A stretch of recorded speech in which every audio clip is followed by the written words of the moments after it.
Thank you.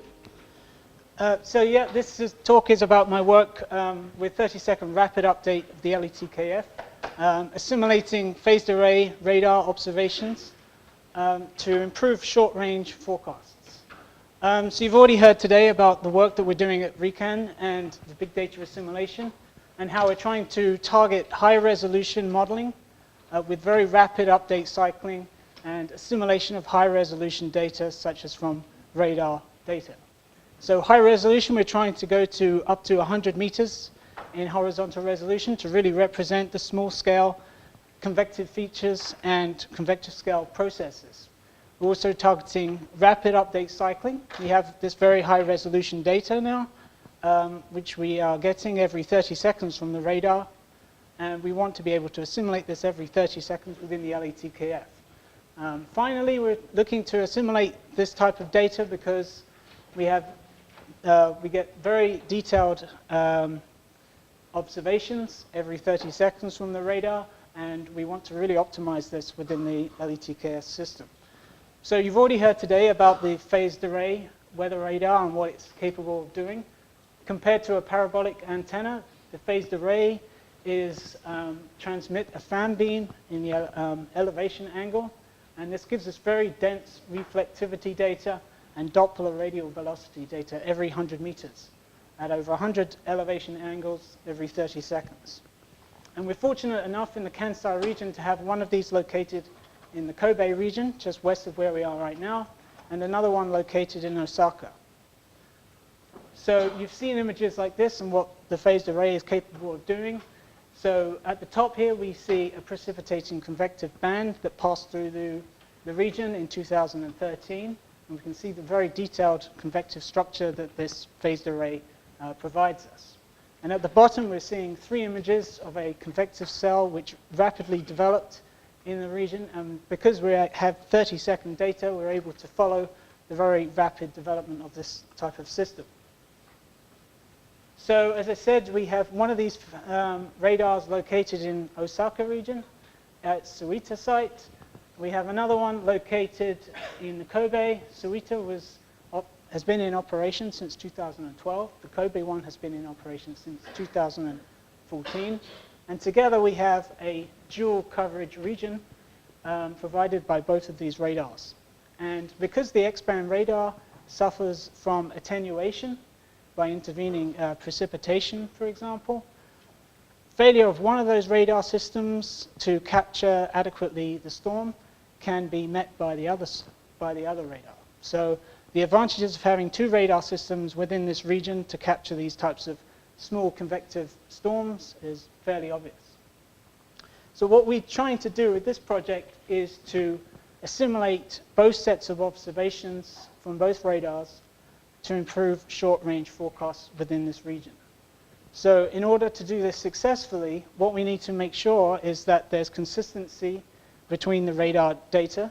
We need to make sure that we have an effective quality control in place that removes such error features such as range side lobes, which you've heard about from today, and ground clutter and other types of noise and contamination.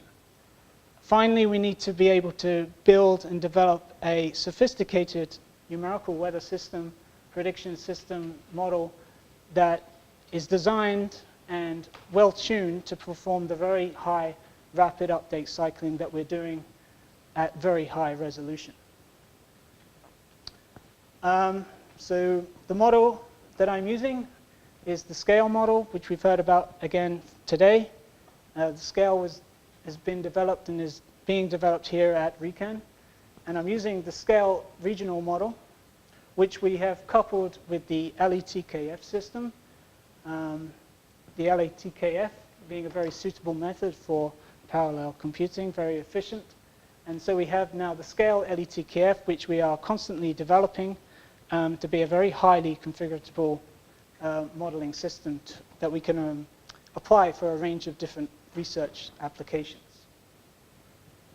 So one of the storms that we have been tending to look at is the one from 11th of September 2014. This was an isolated convective system which initiated very, very quickly, actually within a very within a few minutes actually, within this dual coverage region. So this convective system was very well observed by both the Kobe and the Osaka radar. And the system intensified within a matter of minutes and produced rainfall of up to 50 millimeters per hour, which is very intense and is very hazardous to communities in this region. So we're trying to target these types of systems with our rapid update cycling. This is how we would normally design our experiments. So Scale is very highly configurable. We are allowed to have multiple domains. So we have usually an outer domain, which is of 15 kilometer resolution. And we will cycle that outer domain for a period of several days for spin-up, assimilating conventional observations. We then downscale to higher resolution domains. And finally, we have a data assimilation domain, domain 4, which we will run our experiments at a range of different resolutions. And this domain is 180 by 180 kilometers, so it extends just over the region covered by both radars.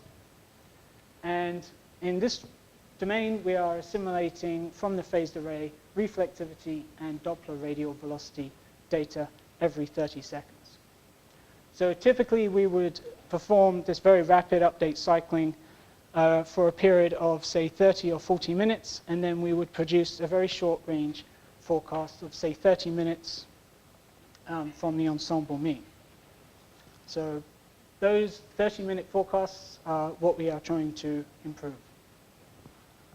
I want to speak a little bit about data processing, which is very important in this case. So the phased array has many issues with quality control. So we need a good quality control to remove such error features such as side lobes and ground clutter and other types of noise from insects, for example, which are a big problem for the phased array. So we have two quality control algorithms which we are using. We have the Reese quality control, which has been specifically designed actually for the Osaka radar system and which we previously used in these types of studies. And generally, it's very good at removing attenuated rain and ground clutter, but less good at the range side lobes, which remains an issue.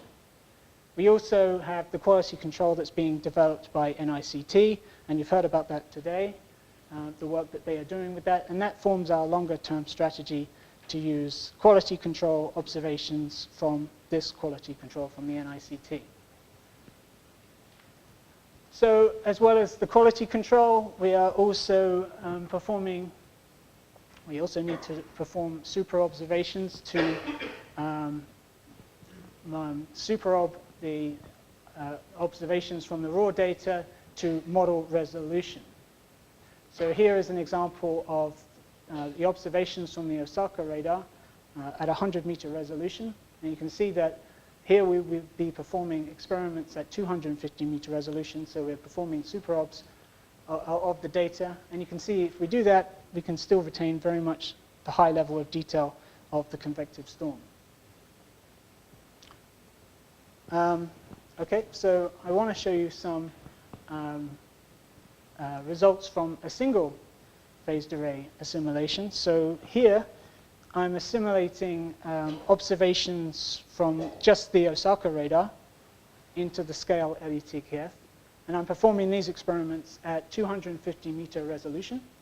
So here I'm showing reflectivity analysis at 2-kilometer height. And I start the cycling for this 2014 case at 8 a.m. And I'm performing the cycling every 30 seconds, assimilating the reflectivity and Doppler radial velocity data. And you can see that after just a few cycles, after 20 minutes of cycles, for example, we can see that the analysis very much closely matches the observations. And we can even represent like the detailed convective cells precipitating cores very well after a period of 40 cycles. And as I say, typically we would run this cycling for a period of 30 minutes and then produce a 30-minute forecast. And as I said, we also go even higher than 250 meters. We go to 100-meter resolution.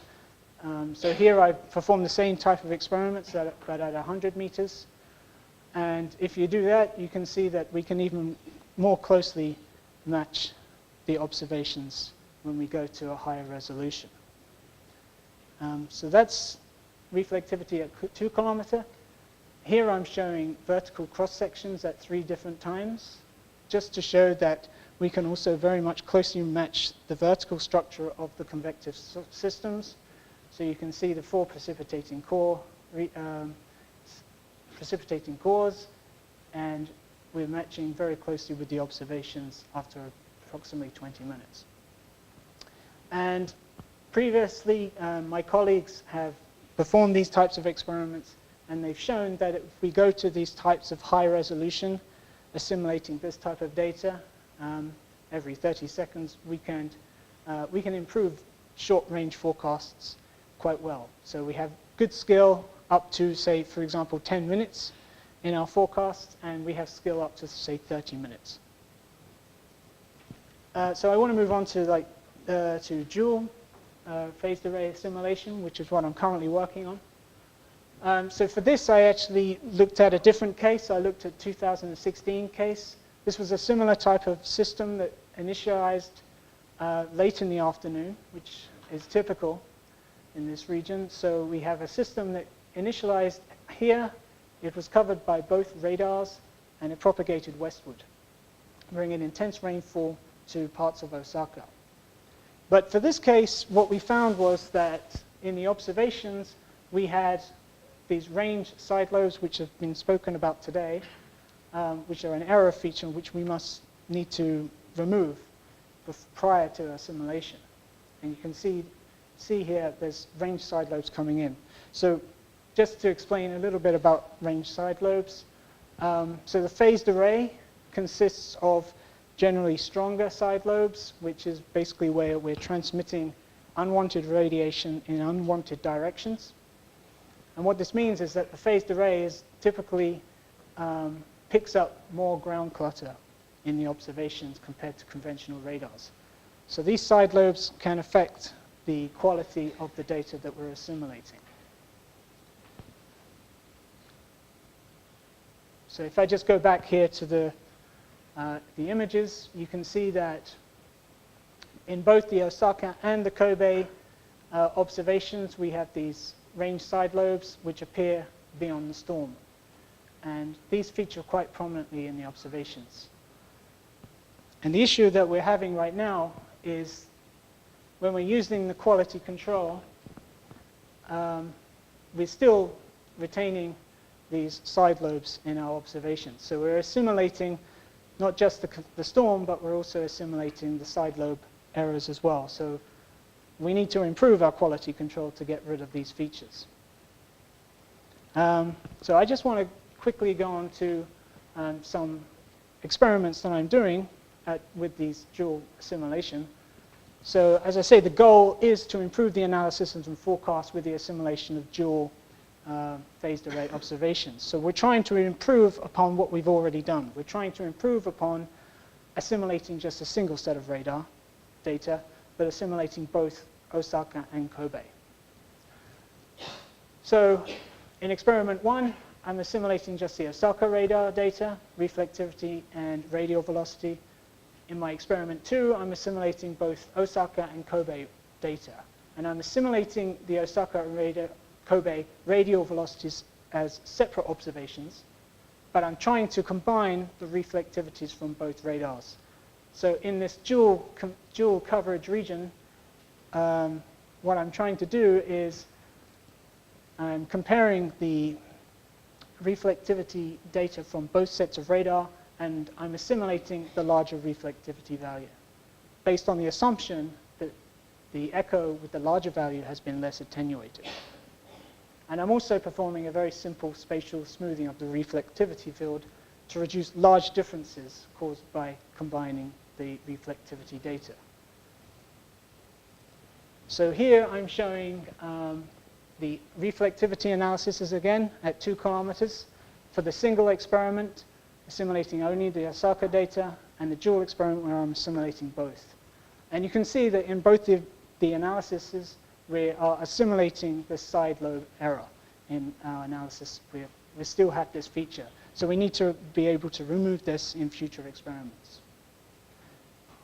But in this, what we're seeing as part of the results is that the dual reflectivity analysis does contain a slightly stronger reflectivity at this level compared to just the single. So I'm running forecasts after a period of 50 minutes of cycling. So I run surface rainfall intensity forecasts, initialize at 6 p.m. And when I do that, what I found was that with the dual, we were able to achieve a higher rainfall intensity in the 30-minute forecast compared to the single when I compared this against the JMA precipitation analysis.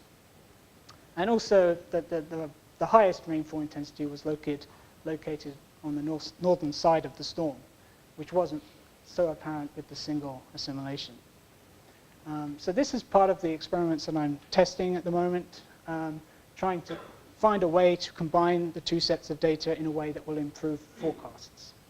But still there's this issue with the location and the structure of the convection, and we need to drastically improve this. And plus we want to go to higher resolution than just 1 kilometer.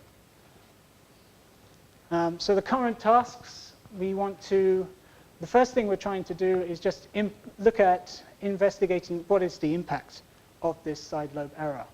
So because we can't remove it with the quality control, what we're going to do is just manually remove this feature, just to see what the impact would be on forecasts.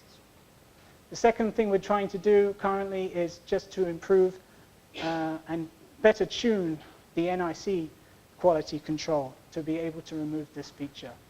And then once we've done that, the observations from the 2 radars should be more consistent, so we should be able to combine them in a way that should hopefully improve the forecasts. And plus we want to run at this high resolution eventually. So that's actually a summary of what I've done so far. We performed these 30-second rapid update with high resolution data assimilation experiments within the SCALE-LETKF. Assimilating a single radar, we were able to improve the analysis and short-range forecasts. Preliminary experiments with the dual have shown some improvements in rainfall intensity forecasts at lower resolution, but we still need to improve quality control. We need to find a better method of combining the 2 sets of observations that will then improve forecasts also. So current activities, as I say, look at the impact of the range Sidelobe to forecast, and finally improve the quality control, tune it better, and run experiments at a higher resolution. So that's my talk. Thank you. Thank you very much.